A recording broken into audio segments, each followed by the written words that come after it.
Oi, meus amores, meus pingos de gente, que saudades de vocês.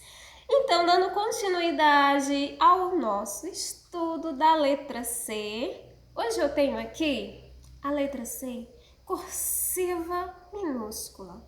Vocês lembram qual o som dessa letrinha? K. Mas essa letrinha tem uma historinha para contar, vamos ouvir? Ela estava na sua casinha, tão tristinha, porque não tinha com quem brincar. Oh, alguém para brincar comigo? Eu estou muito tristinha. Eu nem lembro mais qual é o meu som. Alguém aí de casa lembra? Oi? Lembrei. Obrigada. E assim nasceu a musiquinha. O C sozinho está muito tristinho, ele precisa de amiguinhos, então ele chamou a letrinha A. Como ele ficou? K, K, K.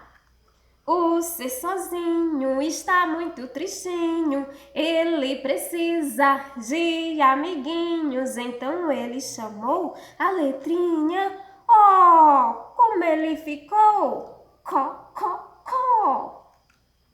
O C sozinho está muito tristinho, ele precisa de amiguinhos, então ele chamou a letrinha U. Como ele ficou? Cu, cu, cu.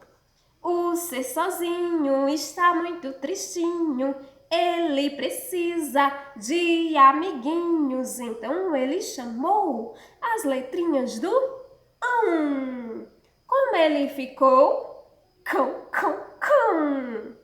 E agora, o C já não está mais sozinho, porque ele tem amigos de montão. O C agora não está sozinho, ele tem amigos de montão. Como ele ficou? Cá, có, cu, cão. Essa é a letrinha C com seu som K, K, K. É isso aí, meus amores. Mas e cadê as outras vogais? Está faltando aqui algumas vogais. Quais são as vogais que faltam? A letra E. Olha ela aqui. E qual a outra letra que está faltando? A letra I. Olha ela aqui. Chegaram atrasadinhas. Mas não tem problema, porque o C tem outro som muito bonito. É o som S, que ele vai usar para estas duas vogais.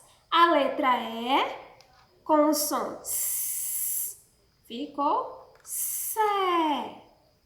Para a letra I, o som S ficou Si. Então, com as vogais A, o som é o K. Para a letra U, o som é o Cu. Para o som é K, Cu. E para o O som é Có. Então, quando se trata das vogais E o I, o som é diferente. É o som S, Sé, Si. É isso aí, meus amores. Tchau!